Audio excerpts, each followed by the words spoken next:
अस्सलाम वालेकुम dear students, उम्मीद करता हूँ आप सब खैर आफियत से होंगे। तो डियर स्टूडेंट्स, आज हम अपने नाइन्थ क्लास की जो लेक्चर्स मैथ सीरीज़ है, लेक्चर सीरीज़ है, उसमें डिस्कस करेंगे एक्सरसाइज 1.1 का क्वेश्चन नंबर 4।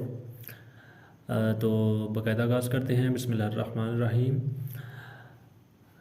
क्वेश्चन नंबर 4 आपके पास है, नेम द प्रॉपर्टीज़ यूज्ड। ये कुछ पार्ट्स हैं, कुछ क्वेश्चंस हैं जो कि आपने बताना है कि इनमें कौन सी प्रॉपर्टीज़ इस्तेमाल होती हैं, कर रहे हैं। तो ये एमसीक्यूज़ के तौर पे आपको पूछा जा सकता है और लाजमी आपको उम्मीद है इनमें से कोई ना कोई क्वेश्चन आएगा एमसीक्यूज़ के तौर पे, और मे भी इसको बदल के कुछ और एग्ज़ाम्पल्स भी ले सकता है या वैल्यूज़ चेंज करके आपको कुछ पूछ सकता है। तो आपने इसको कैसे करना है देखिए ज़रा। ऐसे रट्टा नहीं लगाएंगे, इसमें मैं आपको बताता जाऊंगा। हर क्वेश्चन में एक बात है, वो बात आपने याद रखनी है, वो मैं साथ साथ बताता हूँ। तो देखिए ज़रा, पहला क्वेश्चन है जी, पहला पार्ट है, इसमें a प्लस बी और इसके इर्द गिर्द ब्रैकेट है, प्लस आगे बी, सॉरी इधर सी आना था, ये सी हो गया, ठीक है। तो देखें इसको इक्वल करके उन्होंने क्या लिखा है, a प्लस बी प्लस सी। पहले इन दोनों के इर्द गिर्द ब्रैकेट थी, अब इन दोनों के अराउंड, ठीक है। तो इस प्रॉपर्टीज़ को आप क्या कहते हैं, एसोसिएटिव लॉ या एसोसिएटिव प्रॉपर्टी। एसोसिएटिव बताता हूँ कि ये कैसे है। एसोसिएटिव प्रॉपर्टी कह दें, लॉ कह लें, अंडर ये प्लस है, प्लस हो रहा है ना, तो ये अंडर एडिशन, ठीक है। एसोसिएटिव लॉ अंडर एडिशन या एसोसिएटिव प्रॉपर्टी, ये इसमें कौन सी प्रॉपर्टी यूज़ हो रही है, एसोसिएटिव। अच्छा, अब याद रखना है कि जब तीन नंबर्स को इस तरह मल्टीप्लाई प्लस किया जाए, पहले दो नंबर्स को प्लस करके फिर तीसरे में प्लस करें, या पहले दूसरे तीसरे को प्लस करके पहले में बाद में पहले को प्लस करें, तो आंसर सेम आता है। ये तीन वैल्यूज़ होती हैं एसोसिएटिव लॉ के अंदर। अब ये प्लस है तो इसको हम अंडर एडिशन कह देंगे। इसी तरह अगर मल्टीप्लिकेशन में होता, इसी की जगह मल्टीप्लाई होता, जैसे नेक्स्ट ये 7 पार्ट में है 4 क्रॉस और इंटू 5 क्रॉस 8, और इसी तरह ये। तो अब ये भी वो देखें तीन नंबर्स हैं, पहले इन दोनों को मल्टीप्लाई करेंगे, फिर इन दोनों को, पहले इन दोनों को मल्टीप्लाई करके इसके साथ पहले के साथ मल्टीप्लाई करेंगे, और इन दोनों को पहले दूसरे को मल्टीप्लाई करके तीसरे को, तो फिर भी वही बात है, सेम आएगा। इसी को एसोसिएटिव लॉ अंडर मल्टीप्लिकेशन कह देंगे। तो अच्छा, ये आपको पता चल गया, ऐसे ही याद रखना है आपने, ठीक है। इसकी जगह नंबर्स भी हो सकते हैं, जैसे इधर नंबर्स हैं। अच्छा, अब ये पहला क्वेश्चन हो गया। दूसरे में देखें, पहले 2 का स्क्वायर रूट है, फिर प्लस 3 का, इधर इन्होंने क्या किया, 3 का पहले लिख दिया, 2 का बाद में लिख दिया। तो ये रियल नंबर्स की प्रॉपर्टीज़ होती हैं आपके पास कि अगर a प्लस बी कर दें तो वो बराबर होता है b प्लस ए के। तो ये आपके पास प्रॉपर्टी होती है जी, कौन सी वाला, कॉम्यूटेटिव प्रॉपर्टी, कॉम्यूटेटिव लॉ कह दें या प्रॉपर्टी कह दें, अंडर एडिशन है, एडिशन भी आ गया आपके पास ना। ये पेज नंबर 7 के ऊपर, बुक के 7 पेज के ऊपर आपके पास ये सारी प्रॉपर्टीज़ मेंशन है, वो भी आपको दिखा देता हूँ हल्का सा। अच्छा, फ़िलहाल आप इन पे गौर करें और इनको देखते जाएं, ठीक है। दो नंबर्स को अगर a प्लस बी कर दें या b प्लस ए कर दें, आंसर सेम होता है। फॉर रियल नंबर्स, आपकी बुक में ये रियल नंबर्स के हवाले से है, तो ये कम्यूटेटिव प्रॉपर्टी होती है। अच्छा, अब तीसरा नंबर है, तीसरा पार्ट है जी, x माइनस एक्स।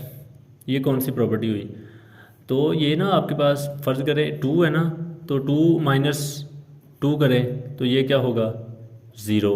3 माइनस 3 करें, ये आपके पास जो प्रॉपर्टी होती है इसे कहते हैं एडिटिव इनवर्स। एडिटिव इनवर्स, ये एडिटिव इनवर्स है एक दूसरे का, तो ये प्रॉपर्टी भी होती है, और इसी तरह इसको आपने लिख देना है एडिटिव इनवर्स, ठीक है। अच्छा, अब ये पार्ट नंबर 4 में देखें क्या है, आपके पास a इंटू मल्टीप्लाई है ना, इंटू बी प्लस सी।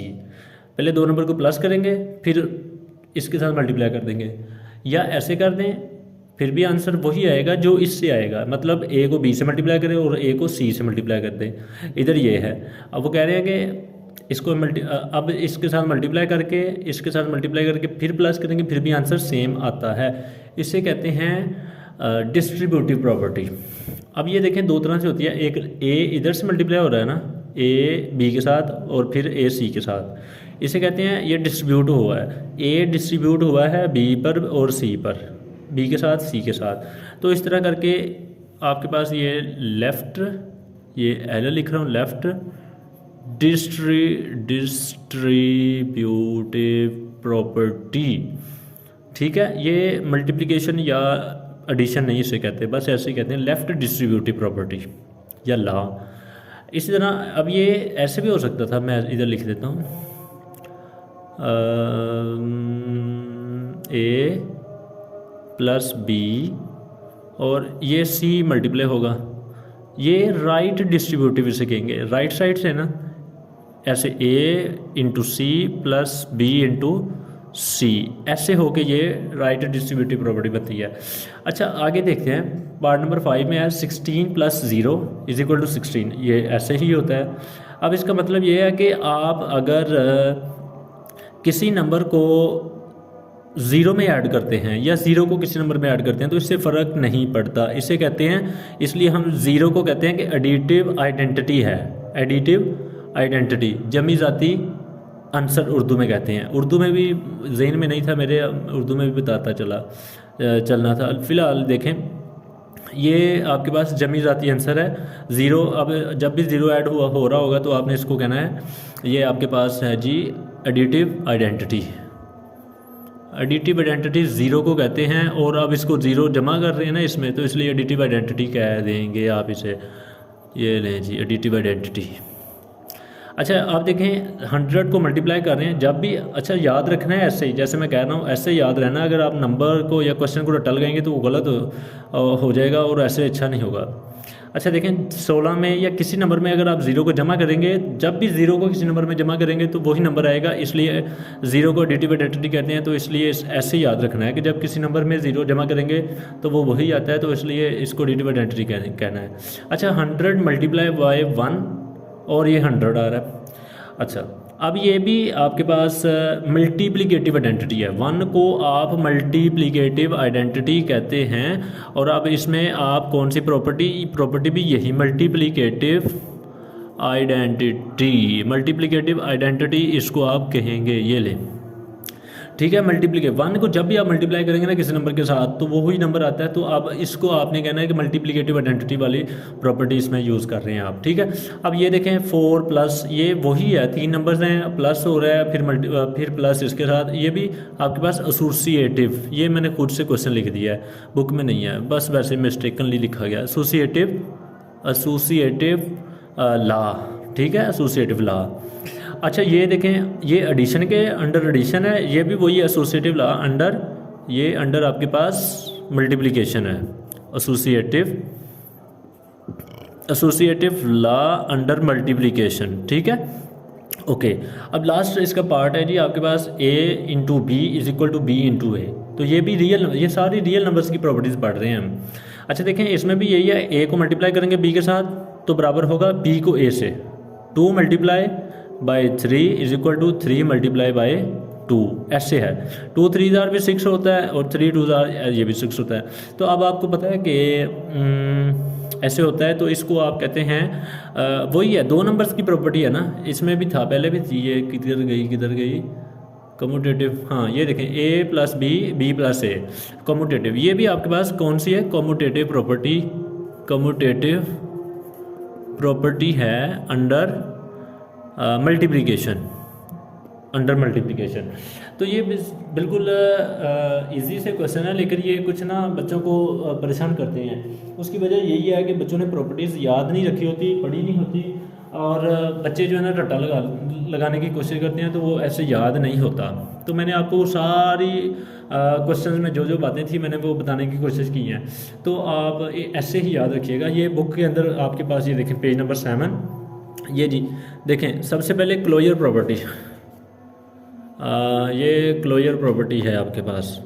अच्छा, क्लोजर प्रॉपर्टी ये कोई क्वेश्चन नहीं आया था, ये देख लें कैसे होती है क्लोजर प्रॉपर्टी। जब भी दो नंबर्स को आप ऐड करते हैं ना, तो जब भी दो रियल नंबर्स को ऐड करेंगे तो तीसरा जो भी नंबर आएगा वो भी रियल ही आएगा, इसका ये मतलब है। ठीक है, ये एग्जांपल भी आपके सामने है, तो आपने ऐसे याद रखने की ज़रूरत नहीं है फ़िलहाल। अगर रख सकते हैं तो बड़ी अच्छी बात है प्रॉपर्टीज़ को इस तरह, लेकिन अगर नहीं भी रख रहे हैं आप यार तो कोई मसला नहीं है। फ़िलहाल आपको क्वेश्चन आएगा तो वो आपको पता चलेगा कौन सी प्रॉपर्टी है। कम्यूटेटिव प्रॉपर्टी वो देखें ए प्लस बी, बी प्लस ए, वही। एसोसिएटिव यही देखें, ये ऐसे ही है जैसे मैंने आपको बताया था। ठीक है, आइडेंटिटी ए को आप ज़ीरो को किसी भी नंबर में ए की जगह ना आपके पास कोई रियल नंबर आप लेंगे या ले रहे हैं इनसे, ऊपर उन्होंने मेंशन किया है b c belongs to real number, तो फिलहाल इतनी गहराई में जाने की ज़रूरत नहीं है। ए में ज़ीरो को ऐड करेंगे तो वो बराबर ए आएगा। इसको ज़ीरो को ए में ऐसे भी होता है, ऐसे देखना होता है, A plus zero is equal to zero plus A is equal to A, ऐसे होता है। तो ये आपके पास कौन सी प्रॉपर्टी, आइडेंटिटी है। देखें ऊपर इन्होंने लिख दिया है एडिटिव, तो ये एडिटिव आइडेंटिटी सब के साथ आ जाएगा। इन्वर्स, ए को आप ए माइनस ए में जमा करेंगे, ए को और माइनस ए को जब प्लस करेंगे तो प्लस माइनस माइनस होके फिर वो आपके पास ज़ीरो आएगा, तो वो एडिटिव इन्वर्स है ये आपके पास। ठीक है, इसी तरह ये आपके पास दो मल्टीप्लिकेटिव की प्रॉपर्टीज़ हैं। ये दो नंबर्स को मल्टीप्लाई करेंगे तो वो तीसरा नंबर रियल ही आएगा। ठीक है, तो ये आपके पास रियल नंबर्स की property closure property under multiplicative. Commutative property a b is equal to b a, multiply करेंगे। एसोसिएटिव, इसमें भी मल्टीप्लाई करेंगे तीन नंबर्स को। आइडेंटिटी है, ए को मल्टीप्लाई करेंगे ना किसी नंबर के साथ, वन के साथ, सॉरी, ए को वन को किसी नंबर से मल्टीप्लाई करेंगे तो वही नंबर आएगा, तो इसको आप मल्टीप्लिकेटिव आइडेंटिटी कहते हैं। ठीक है, और इन्वर्स ये भी आपके पास क्वेश्चन में नहीं आया था, तो ये यहाँ से सीख लें। ए का इन्वर्स क्या होता है, वन ओवर ए।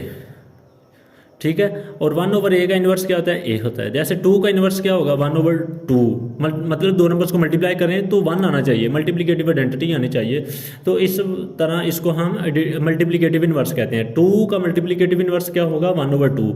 वन ओवर टू का क्या होगा, वो टू होगा, क्योंकि इन दोनों को आपस में मल्टीप्लाई करने से वो क्या आता है, वन आता है। अच्छा, एक इसमें ये बात मैं आपसे पूछ लेता हूँ,